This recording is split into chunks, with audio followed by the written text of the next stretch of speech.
Bharat Hooda practice క్యాంప్లో ఇంకా ఎందుకు జాయిన్ అవ్వలేదు? అసలు భరత్ హుడ్డా ఫామ్లో ఉన్నాడా? ఒకవేళ అతను ఫామ్లో లేకపోతే అతని రీప్లేస్మెంట్గా ఎవరాడితే బాగుంటుంది? ఇలాంటి డౌట్స్ మీకు వచ్చాయా? ఈ క్వశ్చన్కి సమాధానం కావాలి అంటే ఈ వీడియోని ఎక్కడా స్కిప్ చేయకుండా చూడండి.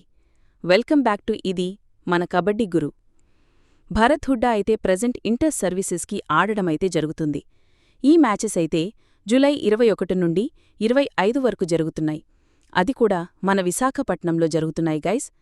దీనివల్లే భరత్ హుడ్డా ఇంకా మన టైటన్స్ ప్రాక్టీస్ క్యాంప్లో ఇంకా జాయిన్ కాలేదు. అతను ఆగస్ట్ 1 వీక్లో టైటన్స్ ప్రాక్టీస్ క్యాంప్లో జాయిన్ అయ్యే అవకాశం ఉంది గైస్. ఇంకా అతని ప్రస్తుత ఫామ్ చూసుకుంటే కొంచెం పర్వాలేదు అనిపిస్తుంది. లాస్ట్ సెషన్తో కంపేర్ చేసి చూస్తే అతని పర్ఫార్మెన్స్ కొంచెం మెరుగ్గా అయింది అని చెప్పొచ్చు.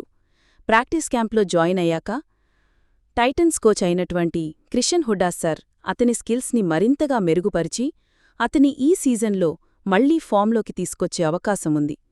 ఒకవేళ భరత్ హుడ్డా ఫామ్లోకి రాకపోయినా టైటన్స్ ఫ్యాన్స్ అంతగా బాధపడాల్సిన అవసరం లేదు. అతనికి రీప్లేస్మెంట్గా మన టైటన్స్కి ఎక్సలెంట్ రైడర్స్ అయితే ఉన్నారు. భరత్ హుడ్డా ప్లేస్లో థర్డ్ రైడర్ కింద జే భగవాన్లి తీసుకునే అవకాశముంది. ఇతను గనుక చక్కగా రాణిస్తే ఇంక టైటన్స్ రైడింగ్కి తిరుగుండదు. మన టైటన్స్కి థర్డ్ రైడర్ కింద భరత్ హుడ్డా ఉంటే బాగుంటుందా, లేకపోతే జే భగవాన్ అయితే బాగుంటుందా? మీరు అయితే కామెంట్ చేయండి గైస్. ఇంతవరకు చూస్తున్నారంటే మీకు ఈ వీడియో నచ్చే ఉంటది. ఈ వీడియో మీకు నచ్చింది కనుక లైక్ చేయడం మర్చిపోకండి. ఇంకొకటి, వెళ్లే ముందు మన ఛానల్ని సబ్స్క్రైబ్ చేయడం మర్చిపోకండి గైస్.